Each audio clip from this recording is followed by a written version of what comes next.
ভাই তোমার এই বিখ্যাত ভবনটি কোন দেশে আছে বলতে পারবে? দেখো ভালো এই বিখ্যাত ভবনটি অপশন দেবো। অস্ট্রেলিয়া, কানাডা আর এক অস্ট্রেলিয়া, দুই কানাডা, তিন নিউজিল্যান্ড।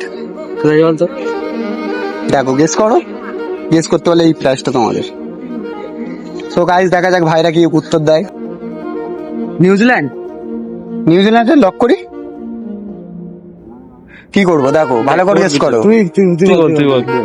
ভালো করে গেস করো, এখনো বলছি লক করবো কি নিউজিল্যান্ড। নিউজিল্যান্ড। সো গাইস ভাই নিউজিল্যান্ড রং অ্যান্সার দিল। এই বিখ্যাত ভবনটি কোন দেশে আছে বলতে পারবে? অস্ট্রেলিয়া। হ্যাঁ অস্ট্রেলিয়া। অপশন না ছাড়াই ভাই সঠিক অ্যান্সার দিয়ে প্রাইসটা জিতে নিয়েছে ভাই। ভাই প্রাইসটা ধরো। ভাই তোমার কেমন লাগলো একটু আমি please তোমার camera-য় ভিডিওটা বলবে। দেখি, খুব ভালো লাগে। আমি চেয়েছিলাম আমাদের ভিডিও দেখো। আচ্ছা ঠিক আছে ভাই, কেমন লাগে ভিডিও ভালো আমাদের? লাগে, ভালো লাগে। আর প্লিজ একটু গাইজদের বলো সাবস্ক্রাইব সাবস্ক্রাইব করে দিও, লাইক করে দিও, চ্যানেলটা ফলো করে দিও।